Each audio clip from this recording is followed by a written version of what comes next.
मामलकत वजीर जितेंद्र सिंह ने कहा है कि अगर कुछ लोगों से गलती नहीं होती तो मुल्क का बंटवारा नहीं होता, और अगर बंटवारा नहीं होता तो जम्मू कश्मीर का मसला भी पैदा नहीं होता। जी का स्वतंत्रता के बाद कहना था कि कांग्रेस को बंद हो जाना चाहिए, लेकिन वो हो नहीं पाया।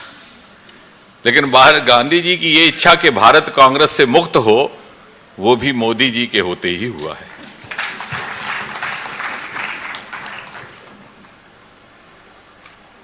और यदि आप इतिहास में देखें तो जैसे मैंने कहा, बहुत सी बातें ऐसी थी जो हम गांधी जी की, जिनका हम अनुसरण नहीं कर पाए। यदि कर पाए होते तो उसे केवल भारत का ही नहीं, भारत के उपमहाद्वीप का इतिहास अलग होता। उनमें से सबसे बड़ी बात जो मैंने कई बार कही और लिखी भी है कि आधुनिक भारत की सबसे बड़ी कुताई, the greatest mistake and blunder, जो भारत का बंटवारा हुआ।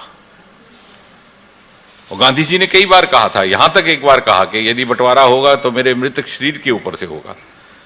लेकिन वो निराशा की अवस्था में पहले स्वतंत्रता दिवस के अवसर पर भी नहीं रहे, बंगाल चले गए थे।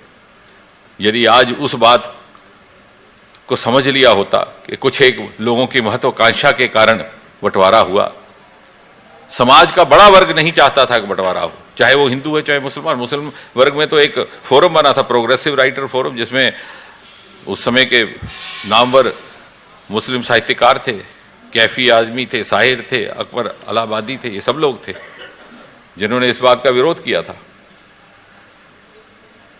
और अगर वो बंटवारा ना होता तो जैसे त्यागी जी आज उल्लेख कर रहे थे, तो ये जम्मू कश्मीर को लेकर के भी जो चर्चा हो रही है ये ना होती, ना अनुच्छेद 370 होता और ना ही उसको हटाने का विषय होता। और हम सोच सकते हैं कि कितना इतिहास की एक दुर्घटना के कारण हम कितना आगे गए या कितना पीछे चले गए। और वो जो टू नेशन थियरी जिसके आधार पर ये बंटवारा हुआ, जिसका गांधी जी ने विरोध किया, वो उसी दिन निरर्थक साबित हो गई जब बांग्लादेश का जन्म हुआ।